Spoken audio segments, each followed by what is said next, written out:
Hi, everybody. Welcome again to another episode of the ShopNotes Podcast. This is John, Logan, and Phil, your regular team here today for episode number 130. Sponsored today by Shaper Tools. They're the makers of the Shaper Origin, the handheld CNC router that brings digital precision to the craft of woodworking. Tackle joinery, cabinetry, hardware installation, and more with speed and precision. You could try it risk-free in your shop for 30 days. Visit shapertools.com to learn more. Now, the last episode that we filmed or recorded of the podcast, we had a couple of people just wanted to read a few comments here. One says, I have to agree with Phil that there's a world of difference between jointing a long board and a short board by hand. I also struggle with keeping the boards parallel along the length. It's a very slow process of plane check for me. And then Glenn writes, a 24-inch jointer, how long are the tables? And is it really practical to face joint a 24-inch wide board?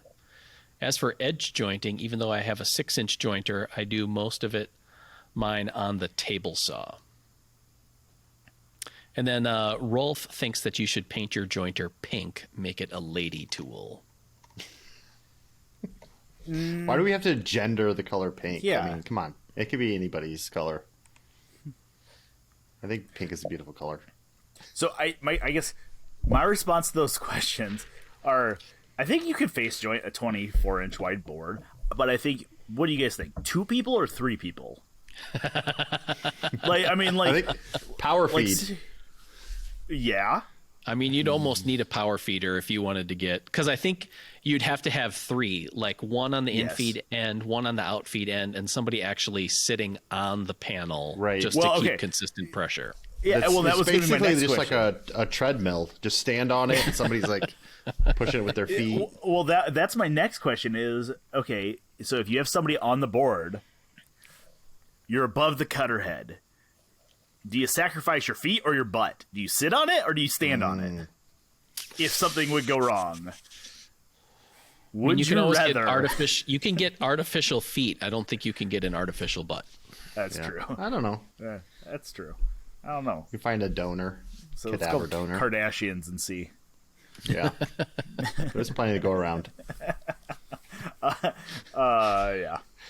So, no, I did. I dropped the head off last week at Bird to have a helical head made. So it's happening.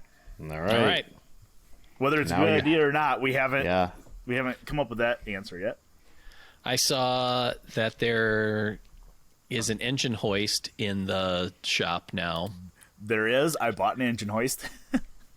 And I also noticed that there was a little bit of disassembly that had been started. So a couple of knobs, like the little clamps that hold the tables on. Yeah, and you know why I did that is because those entire table beds slide back and forth. Right. So, like, the tables themselves set on dovetail ways that sit on castings, and those entire castings slide. So I wanted to, before I, because I think your dad actually, I sent out that catalog page from the original Towsley, and your dad had pointed out that the maximum depth of the cut was 3/4 of an inch on it. I also noticed that on that catalog page, it gives you a specification that at 1/8 of an inch depth of cut, the in-feed and out-feed tables are 1 inch and 3/8 apart. Oh. So there's 1 inch and 3/8 gap between the in-feed and out-feed tables. That seems really tight to me for that for that big of a cutter head. So what I did is I took those knobs off and I used a couple of our big F clamps to pull the tables back together to where the gap was at the right width. So then I could measure the height, because I have to have bearing blocks cast for this thing. But I kind of had the cart before the horse. Surprise, surprise with me. I need to know the cutter diameter from Bird to calculate center height for bearings. So that's why the knobs were taken apart. Yeah. Yeah. So. Yeah. Now, here's a question that I have related to your jointer. Yep. We've done a technique, and then Vince did a video, because I had always sort of poo-pooed the idea of rabbeting on a jointer, because it just seemed like it just was like the Ronco effect of a jointer. It's like, what else can we do with this tool? Sure. But with your jointer, at being able to take a 3/4 inch depth of cut, like say you don't even, like, let's discount the actual taking a 3/4 inch jointed pass on your jointer. However, if you have that kind of flywheel effect from the cutter head, rabbeting on that jointer now becomes a serious option, I believe. Oh, I think so too. I am missing the rabbeting arm. So there's the arm that bridges the user operator side bearing. It mounts on the infeed table and bridges around to the rabbeting lip. I don't know how necessary that is. I think you could do it without it. I think. But I also feel like you could shop notes that and make something out of plywood and plastic laminate. I think so, yes. But you're right. Like, that becomes because why set it's up like, another screw you, machine dado for it? blade. I can just do this on the jointer. Mm-hmm. Yeah, like then it's like, okay, I just leave a fence in, because the way the fence operates on this jointer is there are, I think, 3 or 4 sets of threaded holes in the table. So you actually, to get that big a throw on the fence, 24 inches, you have to have 4 different positions, kind of like some of our ShopNotes router tables are. Just leave the fence in that furthest most position. That still gives you an 8-inch wide jointer, which is bigger than most people's jointers. And you then can just slide that fence into the rabbeting position. I think it makes it much more legitimate to rabbet on it. So. And that's what we're looking for, is legitimate rabbits. Yeah. Yes. Yeah. Something we can bring to the table. Yep. Like roasted rabbits. Mm-hmm. Yeah. So, speaking of the guy mentioned doing short boards, joining short boards, what's the shortest board you will use on the jointer? 6 feet. And go. Yeah. I mean, with an 1 3/8 inch opening, would you do like a 3-inch board? Just like... No. Nope. Because I had a board that was probably, or a piece that was like maybe 9 inches yesterday, and I was like, I'm not doing that on the jointer. See, so like, what's the shortest you would go? I will with that jointer pad that we have in the shop next to the Laguna, the one with the tote and the knob up front. I will, because to me, as long as the board is as long as that pad is, I'm good with it, because I can keep downward pressure on the back end. And it's not like it's going to nosedive into the cutter eggs. I think that's probably the biggest concern, right? Is that it's going to nosedive into the cutter head. And I think as long as that pad covers the surface area of the piece, I would say 8 or 9 inches. I mean, anything shorter than that goes in the burn barrel, unless it's like super figured. Right. Yeah. Yeah, I would say for me it's probably more like 12 inches, but I would agree with Logan on that. Having that jointer push block that we have makes it feel a lot more comfortable. I remember watching one of our shop craftsmen years ago jointing narrow strips. So it was like 10, 12 inches long, and they were like 5/8 inch square. Ugh. Ooh. That makes my fingers tingle. Yeah, it does. I could feel it like from the other side of the shop. I was and he was just like, no big deal. See, I feel like that's when you whip out like the chopstick maker. Joiner. Yeah. Oh, yeah. I mean, yeah. Like, there's better ways to do that. I have one of those. Like, yeah. There's better ways to do this. Yeah. Than that. Okay. So, can you use the chopstick maker for making wands? Asking for a friend. square ones, and they would be very delicate. They'd be more like orchestra batons, which is a niche market. I did not know this until I got on TikTok. There are people that legitimately make like orchestra batons for the conductor. Is he called conductor? Conductor, yeah. Yeah. Yeah, so they'd be really dainty. Yeah.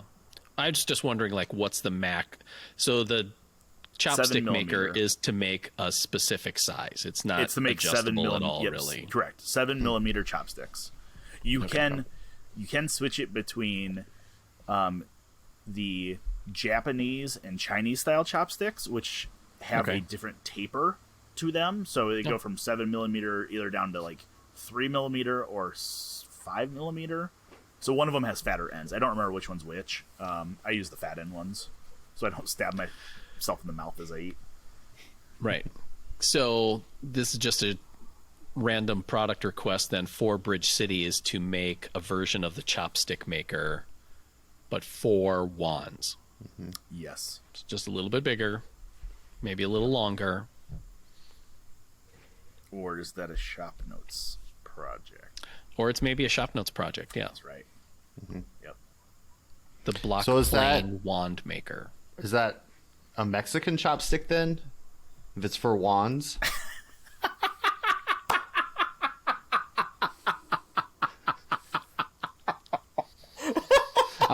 I'm going to see myself out.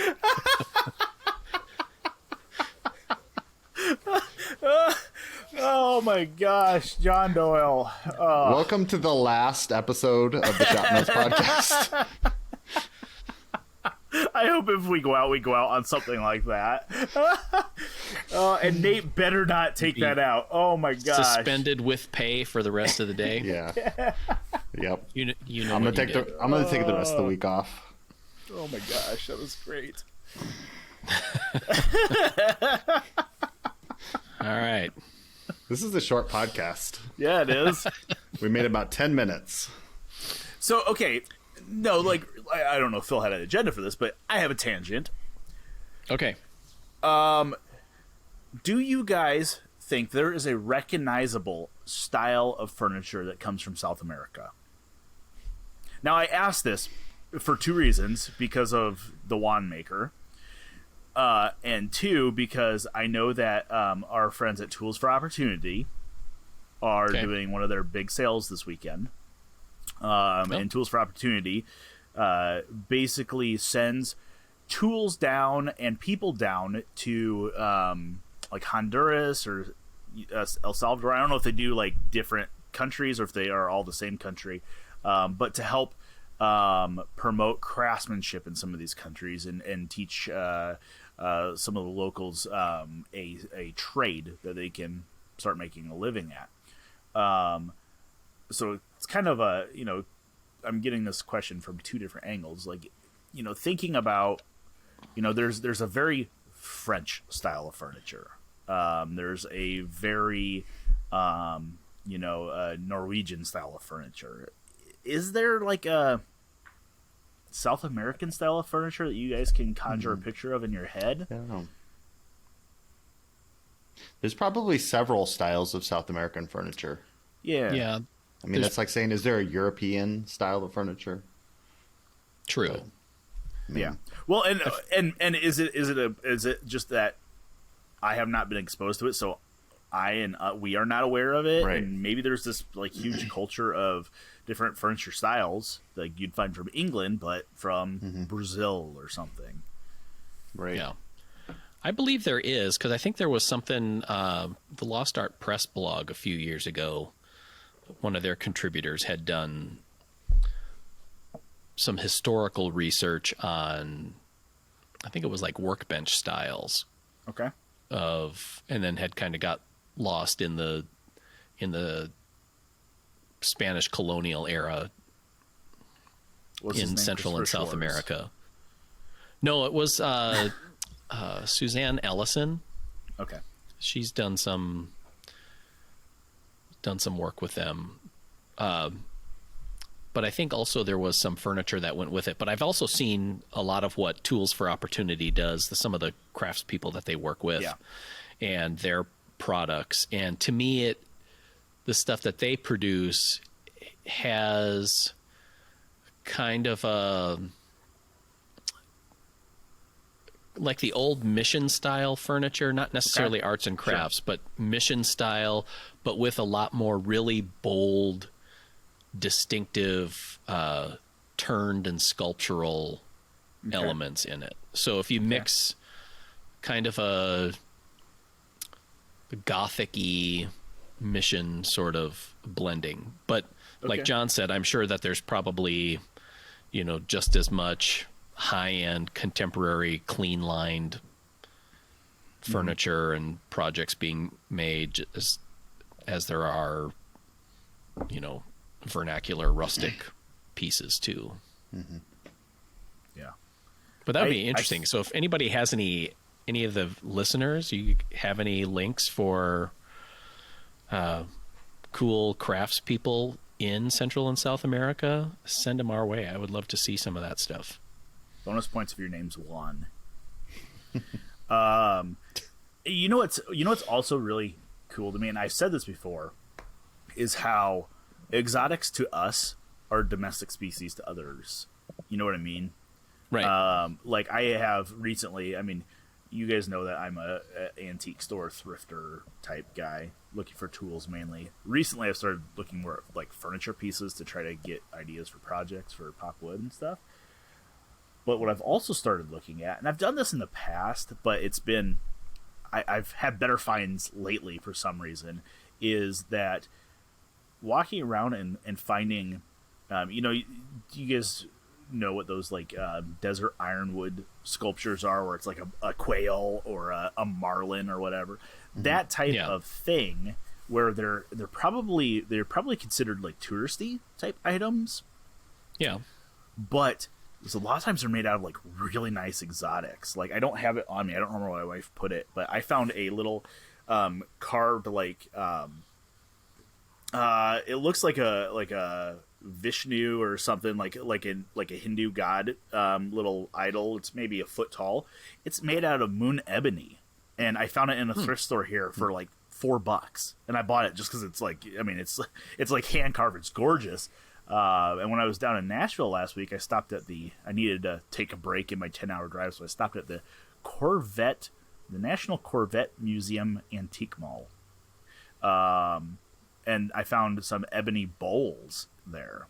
I didn't buy them, but they were like, kind of shallow bowls, but they were made out of ebony. And it's like, this is like super cool. Somebody made them obviously to sell in the tourist industry. Sure. But like, for me to buy a piece of ebony to make that bowl would be like $180, at least. Right. So I just find that fascinating. Like thinking about, South American furniture, you're probably getting into a lot of mahoganies, a lot of teaks, it's just fascinating.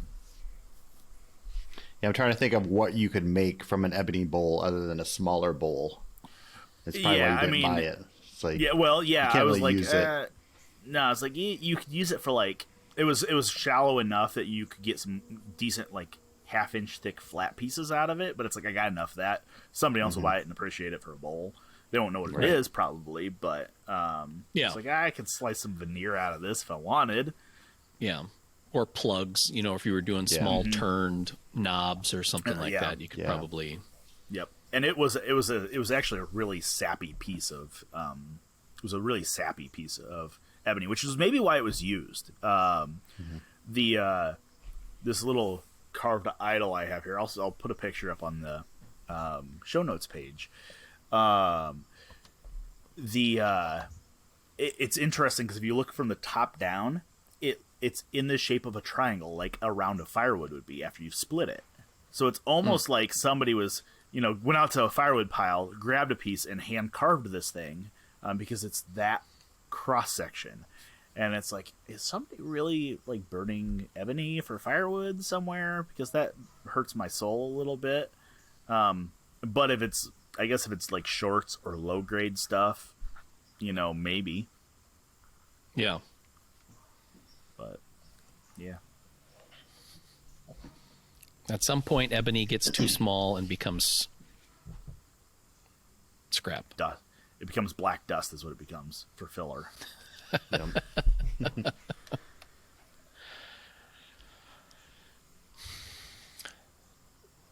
So I've been working, last episode we talked about gluing up my tabletop, and I have since got it all glued up and smoothed out, put a coat of oil over the top of it. And in the smoothing process, I really came to appreciate a tool that I had made a long time ago. And because I was trying to use my hand planes as much as possible on it, and I was just having a hard time because of all the undulating grain and grain direction reversals, avoiding tear out, even with super light cuts and sharp blades and that sort of thing. But I had made a cabinet scraper based off of like a flooring cabinet scraper. I'll put a picture of it for people on YouTube. You can see it. Sometimes called like a ram's horn scraper. And I had got a blade from Veritas that's like a replacement blade for the Stanley number 80 cabinet scraper, and spent some time really sharpening that blade, putting a nice even burr on it that was kind of fine, and then was finally able to smooth that surface the way that I felt like I should be able to before going over it with some sandpaper just to give it a consistent surface sheen. So that was kind of fun to do.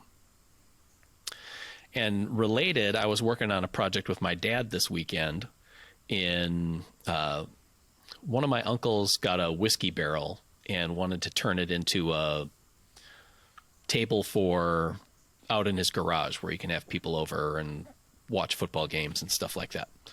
So he asked my dad to make a top that would go over the whiskey barrel, kind of like a donut, sit flush with the top so you could still see the head of the barrel, that would have like a piece of plexiglass or glass over the top of it. And so my dad brought down some white oak, matches the whiskey barrel, and we glued it up, used a big router trammel to turn the circle.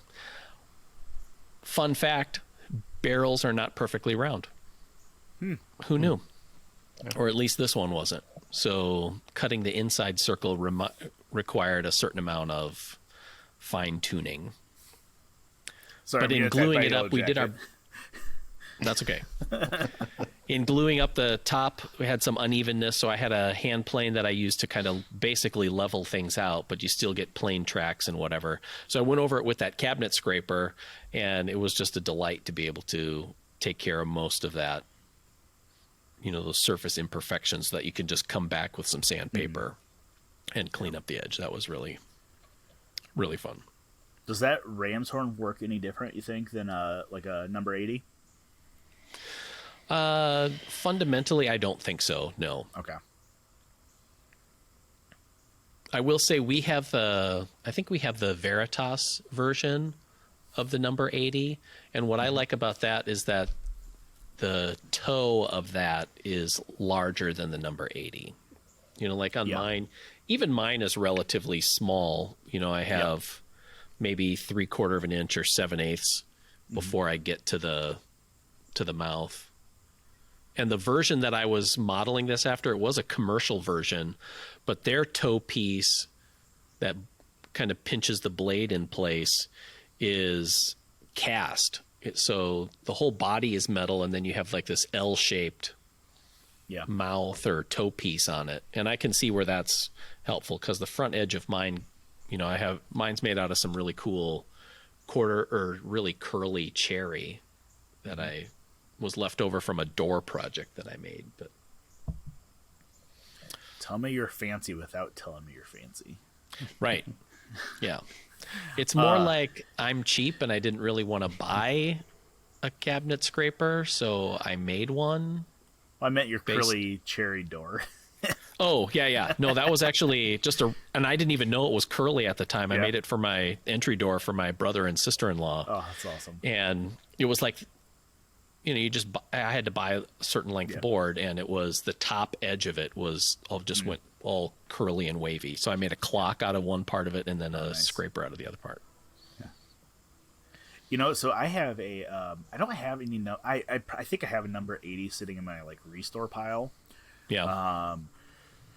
But I don't have a scraper holder that I use regularly. I do have one of the, I think it's the Stanley number 12, the one with the variable degree pitch and the two handles off to the side. And it has a rosewood sole on it. Yeah. And I should clean it up and see how it works. I've thought about for a while getting the Lee Nielsen scraper plane. They're like, I think it's their 112. I might be wrong on that number. The big one? The big one. We have one in the shop. We have one above Chris's bench. Oh, yeah. And I have one. Oh, that do you? needs to go to a home. Like what model? Or what brand? Lee Nielsen. Oh, you do? Oh. Yes. Well, so what I was going to say now is I've never been impressed with how that Lee Nielsen one worked in the shop. So I don't know. I would maybe it's like most of our shop tools because it's everybody's, it's nobody's. So it might just need a good tuning and a good sharpening. Right. So yeah. But no, I have over the last couple of years, I don't know if I ever told you guys this. The very first tool I ever bought myself was in high school. I bought a set of 3 Lee Nielsen cabinet scrapers. Okay. And the reason I bought them is because I was making my mom a Woodsmith clock, the one with the little drawer on the front. Oh, yeah. Out of curly maple, exactly the same as the Woodsmith one. And I couldn't get anything to deal with tear on. I heard cabinet scrapers worked great, and I thought it was super cool buying a fancy Lee Nielsen hand tool, even though they're scrapers, in high school. And I still have them. But I've gained a new appreciation for them over the last year. Watching how David Marks uses them when I was down in his shop. And then I was just down with Charles Brock. Some people might recognize him from the Highland Woodworker show he puts on. It goes out on Vimeo and YouTube and stuff. He had a set, and I didn't know they made these. He had a set of these Stu Mac scrapers for doing his chair seats. So Chuck does like Maloof style rockers. Now Chuck has his own little twist on them. Right. But after he's done shaping the seat, he comes back with these scrapers. I thought my blue spruce scrapers were thick. These things are every bit of 3/16 inch thick, maybe thicker. But they're small because they're like Lutherie ones, right? That's what Stu Mac sells is Lutherie stuff. They're like that big. But man, you sharpen them on the grinder with a CBN wheel, and they are razor blades. Like they're pretty cool. I looked at when I'm standing in the shop watching Museum. I looked at them on Stu Mac. They're like $45 a piece, which seems a little pricey. I don't think my blue spruce ones were that much, but they were pretty nice. I've gained a new appreciation for scrapers over the last year. Cool. Mm-hmm. Yeah. No, I love scrapers. I use them in all sorts of ways, and I have a couple of them that I've just ground or cut into different profiles to tackle stuff, and it's my favorite tool for smoothing out stuff. Yeah. Special shout out to Shaper Tools. They make that Shaper Origin, the handheld CNC that lets you do all kinds of cool stuff with your woodworking, whether it's joinery and construction or hardware installation or inlay and marquetry, all that kind of stuff. You can check out their site, shapertools.com, to learn more. The one tool that I've wanted to... I haven't ever seen... No, Fine Woodworking, I think, did a article recently on that Stanley number 81 box scraper. The long handle one for like removing labels off of shipping crates is what they say. Oh, yeah. And I have a couple of them, and I've just never given them any mind. but I wonder if they would be good for like scraping glue. 'Cause, I mean, we use carbide scrapers in the shop, and I don't have a carbide scraper. Phil, you have the one from Benchcrafted, right? Yeah. And I don't have a carbide scraper like that. I wonder if those would work well for glue. I'd like to hear if anybody uses one of them. I mean, I would think they would. They just probably won't hold an edge very well. But it's probably not too bad. Yeah.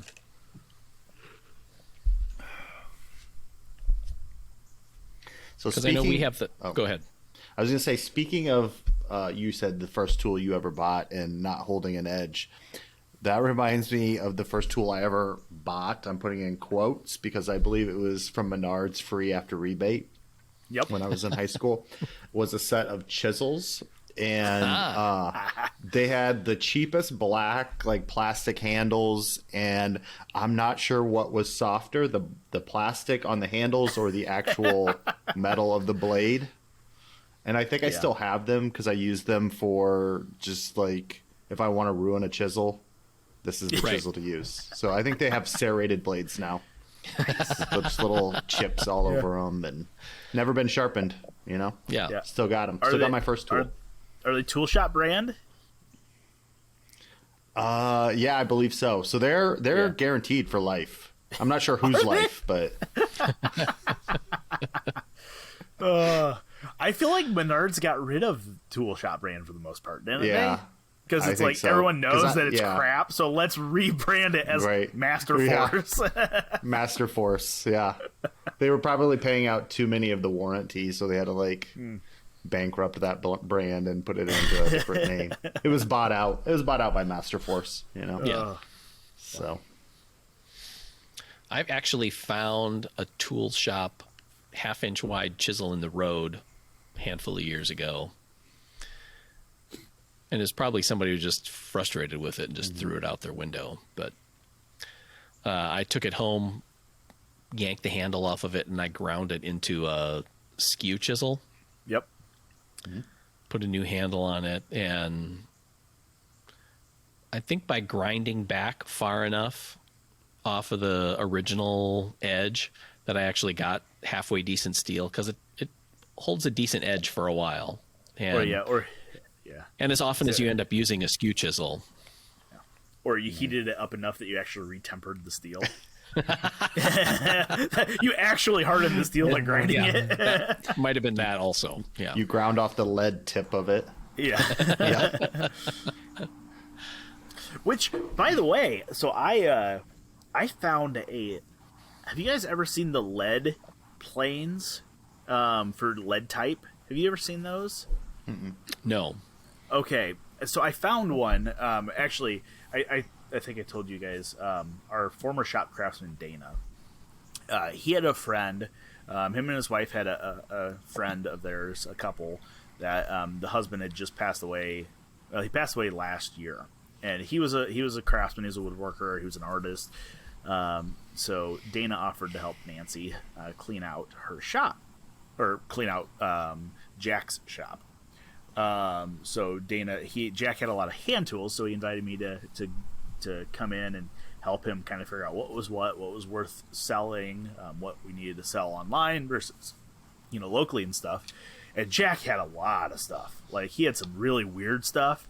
He had some kind of cool vintage stuff. And I got a handful of things from him. Phil, I gave you a chisel that was fairly wide from Jack. Oh, yeah.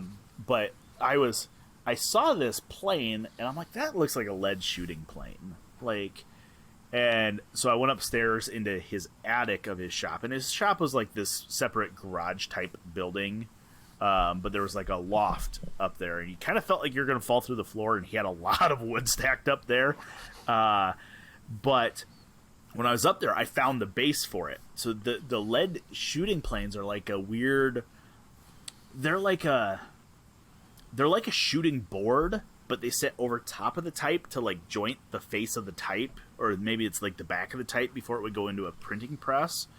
It was super cool to find one. I have no idea what you'd use it for because it's such a coarse plane. I mean, it's made for planing lead down, right? Mm-hmm. Yeah. So it's like a coarse plane, but then there's actually two planes that fit onto the track One of them looks like a scrub plane, so it has a pretty sharply radiused blade on it.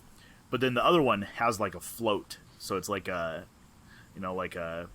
just cutting teeth, almost like a really coarse file.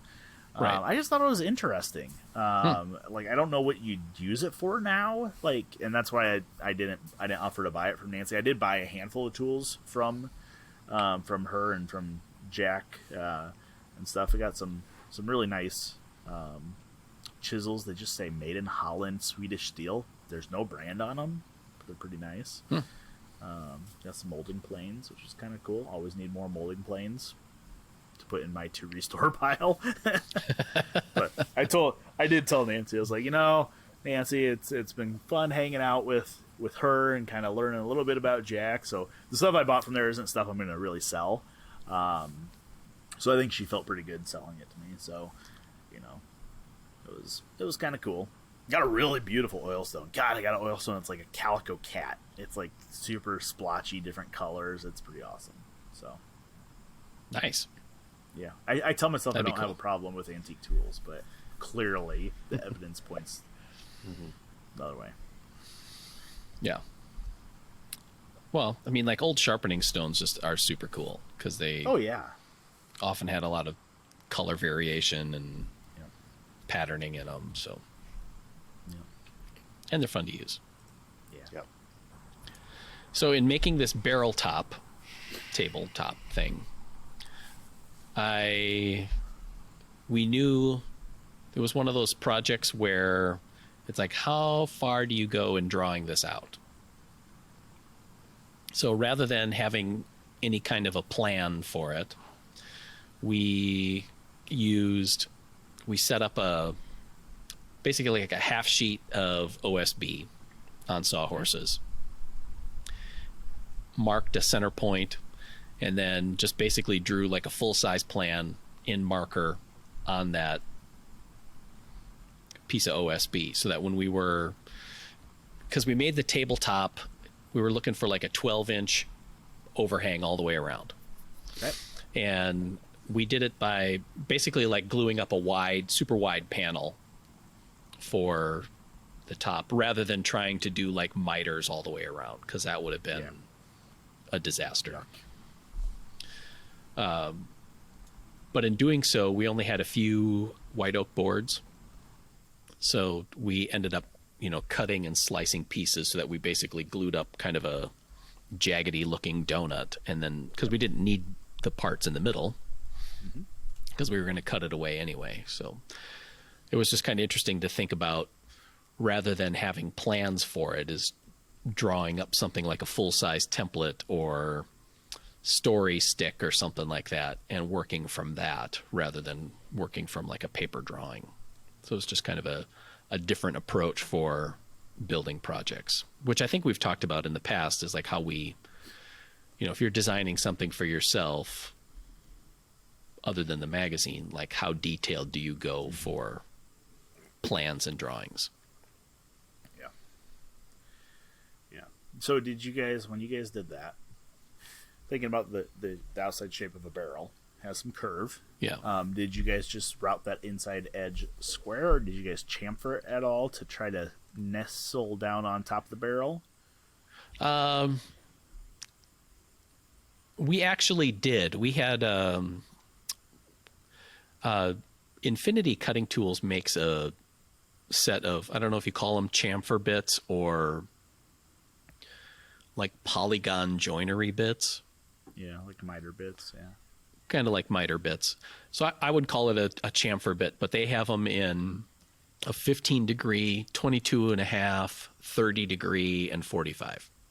Yep. So I brought those home, and the slope of the barrel is more like 7 degree. So we used the 15 degree bit and just relieved that bottom edge to help it, because I wanted a relatively close fit, but I wasn't, because it wasn't round, we weren't going for a piston fit on it. There was just no way to do that. Did you guys know it wasn't round when you guys were routing it? We did to a certain extent, but not really. I mean, it wasn't until we actually routed it and then you set it in place that you really see. Oh, did your dad bring the barrel with you? Oh yeah, we had the barrel with us. Oh, too, I didn't know that. Okay, I thought you guys were making this top and then send it up, and then it's like, oh crap, the barrel's not round. Yeah, no, we had the barrel with us. We were going mostly from our pattern, but once we get, once we had it glued up and routed, the inner circle routed, then we were able to kind of test fit. So we ended up having to, shave off different parts. So did most of the work with the trammel, but then there was a lot of rasping and spoke shaving to get it to fit. Mm-hmm. So did you get it to be a pretty tight fit, or do you have to do some filling there? Well, here's the thing we ended up making a set of 4 brackets that get bolted or screwed to the barrel so that it would support the top. And we were going for a relatively close fit, which is what we got. But the other thing is we were making it in my garage on a warm, still summerish weekend. So what I didn't want is getting a too tight fit, and then it's December, and then that thing squeezes around the barrel and cracks somewhere. So, I mean, we did use quarter sawn white oak, so I don't think there's going to be a ton of movement, but there's going to be some movement. And plus, being as out around and variable as it was, to take the time to get that tight of a fit would have tripled the amount of time it took to get to make that thing. So there's a cost. At what point do you just leave it alone? Yeah. So do you know where this barrel came from? My uncle got it somewhere, and I'm not sure where. I'll have to find I was just wondering. I would think that these barrels would start off as pretty round, right? I guess I don't know. I would think so, and I don't know how old it was to know.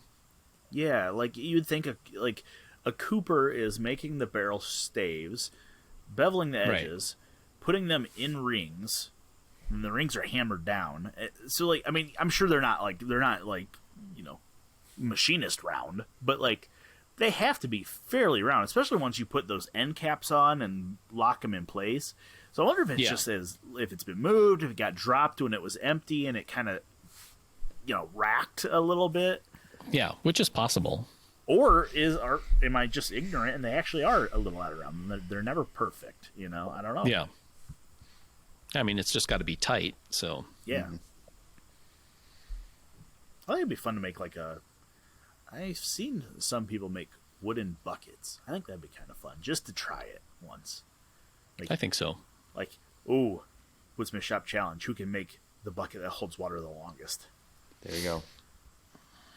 All right. And jointed with the shortest boards possible. The shallowest bucket. Yeah. Shortest staves. I think I told you guys this. I didn't know that. So white oak, there's a dozen species that can be sold as white oak. Bur oak is what we have in Iowa. That's one of them. The barrel manufacturers will not buy bur oak, and I didn't know that. Really? It is still a white oak, but after 7 years, the barrels will leak.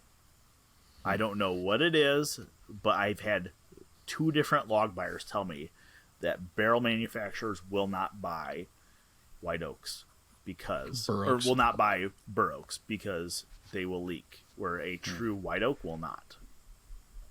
So any other kind is fine, just not white or just not bur oak. Yeah. Which is kind of odd. I don't know if it must have something to do with the porosity of the wood, but I don't know why after 7 years it just decides to leak. I don't know. Mm-hmm.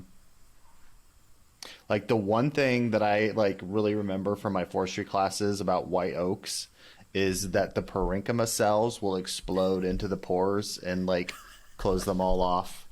That's how you can kind of tell a white oak on the end grain. When you shave it, it's really crystally and the pores are full. That's fun fact. I have no idea what a parenchyma cell is. No, it's for real. It's for real. And maybe I just imagined that. Maybe I dreamt that. It's funny because the only thing I remember from my pre-med classes is that herpes simplex A lays dormant in the cerebral ganglion. I mean, the cerebral ganglia, sure. Yep. I just I get it. I get it. I understand it. I understand the weird facts you remember. It's like, why does that stick in my head? Don't know. Yeah, just Google it. It's real. Oh, that's funny. So, you know what I did bring down to Nashville with me? I brought down a truckload of white pine that was like big, like 18 inches wide. Yeah. So my buddy Rusty. Where does white pine grow in Nashville? It doesn't. No, I brought it down there. Oh, down there. Oh, okay. Yeah, from here. Yeah, so it was one of those tornado trees. When Dirk volunteered me to help clean up this lady's property here, I took 4 logs, and I cut 2 of the logs into shiplap siding, which is going to be for the inside of my shop, like maybe, I don't know, a wall in there. I don't know, something. I did it. Things happened, but then my buddy Rusty down in Atlanta, who I was down shooting Spokeshave article with, said, I'm really having a problem finding white pine to make chair seats out of. Windsor chairs. He likes to do kind of, post and rung and Windsor chairs and stuff. He's like, can't find white pine. He's like, I found white pine at the hardware store, but I can't find 18-inch wide white pine. I was like, how do you feel about a 3.5-hour road trip? Because I will be in Nashville in a couple weeks. So I cut him some 18-inch wide white pine, 12-foot long. I actually ended up chopping them into 7s and 5s for him to make chair seats out of. And he's like, I was doing the calculations. I think this will last me the rest of my life. And I said, well, that's pretty low life goals then. Only getting 50 Windsor chairs done in your lifetime, Rusty. But, so that was fun. Smuggling wood across state lines. All right, any other updates? John, what you been working on? Oh, the past week I've been hitting the reader's tips pretty hard, which is always fun. For just a little background knowledge on our reader's tips, is the tradition is that like the rookie designer and editor get to do reader's tips, and I've been here for almost 18 years. In the first 10 to 12 years, I was the rookie, and I went through a lot of editors, and even after we hired, I think the next person we hired was Dylan 6 years ago, and I'm like, no, I'm keeping reader's tips because I like them.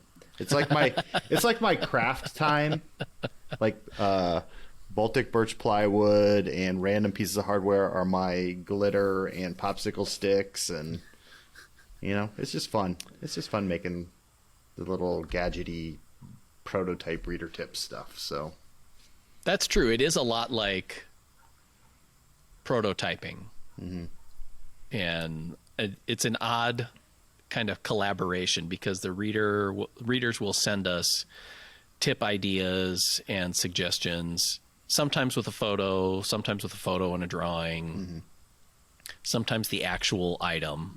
Yep. And then when we go to create the photo props for it that you do, John, there is usually an interpretation or streamlining of something just to clean it up or make it more generic. Like usually it's like they're building something for a very specific like project or something, or very specific tool that they have. So it's like, how do I make this work for everyone? Right. And usually it's like their tip that they're sending in was built out of baling wire and random pieces of wood and hardware they got out of the coffee can. So it's like, how do I make this look pretty or prettier? So for the magazine. So it's always fun to kind of see what I can come up with and use the scraps up of Baltic birch we have around here. And it's fun. So, well, and we do have to, we do kind of have to be, I don't want to say selective on the tips, but like sometimes it's like, oh, hey, look at this great tip. I had this hole under my stairs that was in the shape of a U, so here's my storage solution for it. It's like, well, you're talking about making it generic for everybody. It's one of those like, okay, like, yeah, it's cool and that worked perfect, but we can't really replicate that, and that's not going to have any application for most of our readers. Mm-hmm. Yeah. But yeah. Or we get it's been a while. I guess I haven't been on tips for a while, but we get the occasional, like, hey, here's my specific tool tip. Like, I happen to have a Woodmaster planer and the knob is really weird. So instead of using that knob, I use this instead. It's like, well, okay. Yeah. But you know what? Sometimes we're desperate enough. We'll take it. Yeah. That is true. Sometimes we're scraping the bottom of the barrel. Yeah. And sometimes they're maybe not that like practical or useful tip, but they're really interesting. So it's just like, you know what? That's cool. We'll share that. Yeah. So, which I think is part of the reason that readers' tips, I mean, we always say that that's the most popular part of the magazine. And I think part of the reason that it's popular is that these are short little things. Mm-hmm. Any one of them takes 48 seconds to read. But I think there's a certain Wile E. Coyote ingenuity to them and cleverness. And you're right. It is kind of a cabinet of curiosities of ideas. Some of them are super cool, and we've incorporated them either into our own shop practice here, or they get modified and adapted into a larger project or whatever. But they're still fun. There's some gems in there. Those are the ones that hang around. Yep. Logan, how's your walnut project coming? So I sold my cleanest boards to somebody, Phil. So now I gotta find some. So my project that I'm working on isn't really slated for. It's going to be for pop wood, but it's not. I don't really have a time frame on it, which is not a good thing, but it's also a good thing if you know what I mean. Right.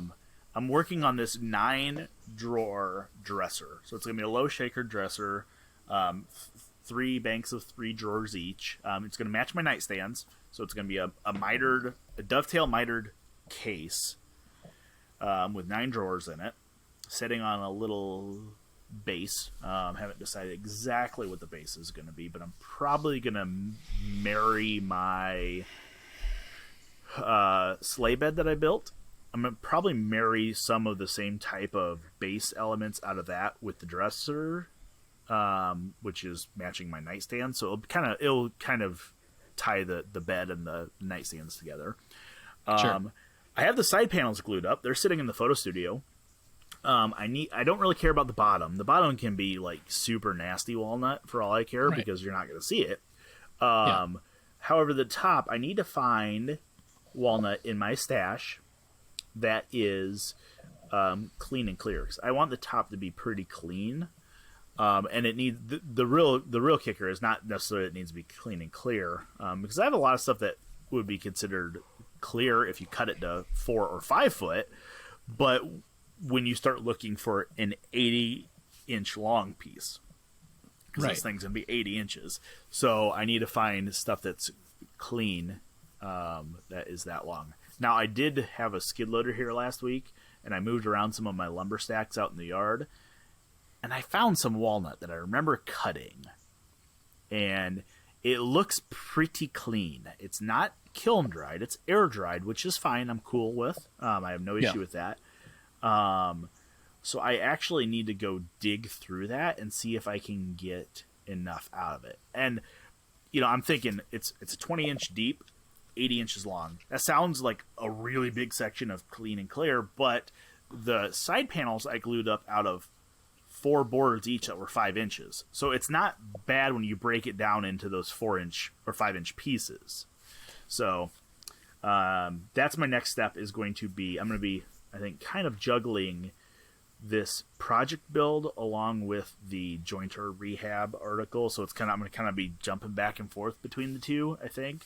The biggest thing with doing these big mitered cases, or just doing the dovetails, sure, That's like the longest thing, because I do prefer to do those by hand. I could do them with a router jig, but I prefer to hand cut them, and it just takes time. So yeah. And I gotta find a step stool so I can cut the dovetails on the ends of an 80-inch board. It's like, didn't think that one over real well. I don't know. Maybe I'll mount the Moxon vise on top of like the tool cabinet or something. There we go. So perfect. It's a reader tip, John. Just dig a hole. Oh, and then yeah. put the other, down in the hole. Yeah, Right. it's Put like the board the down it's hole. like the mechanics pit Mm-hmm. type. It's your dovetail pit. Yep. Right. That's how the Egyptians did it, anyways. Oh, I think yeah, so, that's yeah. true. Yeah. I could probably actually hang now that I'm thinking about it, I could probably clamp the Moxon vise to my railing out here on the deck and hang the board over the edge. And then Problem solving. Yes. You got it. So it's like digging a hole, but without digging a hole. Yep. Mm-hmm. Yep. Good idea. A walkout basement workbench. That's right. All right. I'm still working on my table. I'll be working on starting in on the base here. I'm going with a kind of a hay rake style stretcher assembly on it. That was kind of popularized with some arts and crafts pieces, but since I'm going with a mid-century look, I'm going to streamline it a little bit. So that'll be kind of a fun process to show and work through. So otherwise, I think that wraps it up for another episode of the Shop Notes Podcast. Special thanks to Shaper Tools for sponsoring today's episode. They make that handheld CNC you've probably seen around called the Origin. They have a special deal going on right now. You can try it in your shop risk-free for 30 days to just give it a test drive and find out all the things that it can do, from hardware installation, joinery, and inlay, and all that kind of stuff. They have some really cool accessories that go with it as well. You want to check it out at shapertools.com. Thanks, everybody, and we'll see you next week on the Shop Notes Podcast. Bye.